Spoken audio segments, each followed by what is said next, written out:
लेकीवर जीव ओवाळणारा बाप. पण नांदेडमध्ये याच बापानं आपल्या लेकरालाच हातानं विहिरीत ढकललं. संजीवनी कमळे आणि तिचा प्रियकर लखन भंडारे, प्रेमानं जोडलेलं नातं, पण समाजानं मान्य न केल्यामुळे झालेलं दुहेरी हत्याकांड. ही हृदय हेलावून टाकणारी घटना नेमकी कशी घडली? चला तर मग पाहूयात. गावाचं नाव गोळेगाव, तालुका उमरी, जिल्हा नांदेड. साधारण वस्ती असलेलं गाव, साधे लोक, त्यांचं साधं आयुष्य. पण इथे घडलेली घटना प्रत्येकाच्या अंगावर काटा आणणारी ठरली. संजीवनी कमळे, वय वर्ष 19, आणि तिचा प्रियकर लखन बालाजी भंडारे, वय वर्ष 19. एक साधा मनमिळाऊ तरुण. एका घरातली लेक, एका घरातली ती सून होती. लग्न झालेलं, संसार सुरू होता, पण मन मात्र दुसरीकडे खेचलं जात होतं. लग्नाआधीच बोरजुन्नी या गावातलाच लखन बालाजी भंडारे तिच्या आयुष्यात आला होता. या दोघांचं अनेक वर्षापासून प्रेमसंबंध होते आणि हे प्रेमसंबंध संजीवनीच्या घरच्यांना मान्य नव्हते. तिच्या वडिलांनी लखनला समजावून सांगितले होते. या गोष्टीला न जुमानता ते दोघे भेटतच राहिले. हळूहळू भेटीगाठी वाढल्या आणि दोघांचं नातं प्रेमात बदललं. हे त्यांनाच कळलं नाही, पण हे नातं समाजाला मंजूर नव्हतं. 1 वर्षभरापूर्वी गोळेगाव येथील सुधाकर कमळे या मुलासोबत तिचं लग्न झालं होतं. तिच्या घरच्यांनी हे लग्न अगदी थाटामाटात केलं.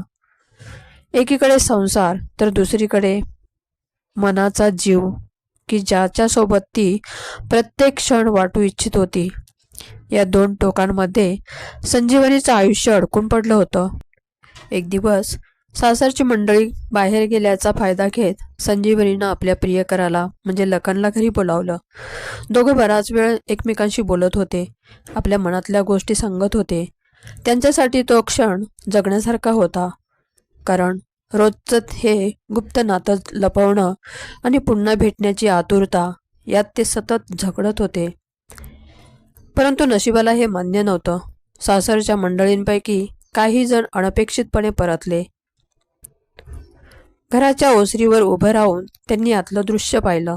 संजीवनी आणि लखन या दोघांना नको त्या अवस्थेत पाहिलं.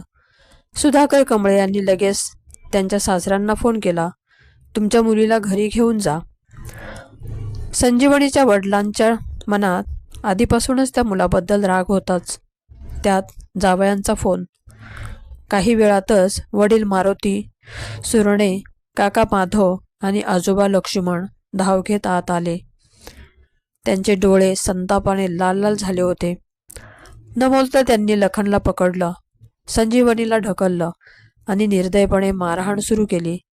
चापट, लाथा, काठ्यांचे फटकारे त्या तरुण मुला मुलींवर निर्दयपणे बरसत होते. त्यांच्या किंकाळ्यांनी घर हादरून गेलं. पण एवढ्यावर त्यांचा रोष शांत झाला नाही. त्यांनी दोघांचे हात मागे वळवून घट्ट बांधून टाकले. पाय सुद्धा दोरीने बांधले गेले. संजीवनी आणि लखन घाबरून थरथरून जीव वाचवण्यासाठी विनंती करत होते. संजीवनी रडत होती, बाबा माफ कर, असं करू नकोस. लखनही जीव वाचवायला झगडत होता, पण त्या क्षणी बापाचं मन दगड झालं होतं. कोणाच्याही हृदयाला पाझर फुटला नाही. बाप जो लेकरासाठी जगतो, पण ह्याच बापाचं हृदय समाजाच्या भीतीपुढं हरलं. लेकीनं असं केलं तर लोक काय म्हणतील, हा प्रश्न त्याच्या मनावर इतका खोलवर रुतला होता की मायेचा विचारही मागे पडला. यानंतर तिघांनी मिळून त्यांना ओढत ओढत गावाबाहेर नेलं. गोळेगाव शिवारातील एका खोल विहिरीजवळ, ज्याची खोली तब्बल 40 फूट होती. क्षणाचाही विलंब न करता त्यांनी त्या विहिरीत आधी लखनला ढकललं, नंतर संजीवनीला.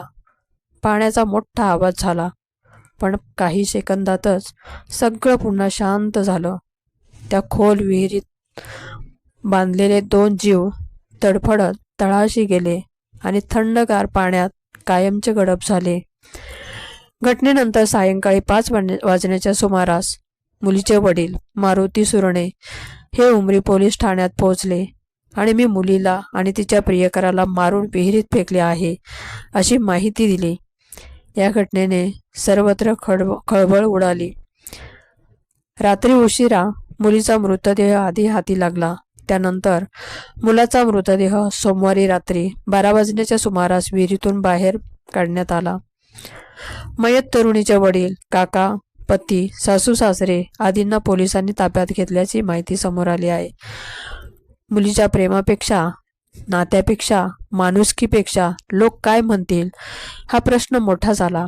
पण शेवटी काय मिळालं? 2 तरुण जीव गमावले गेले आणि एका बापानं स्वतःचं पोटचं लेकरू स्वतःच्या हातानं गमावलं.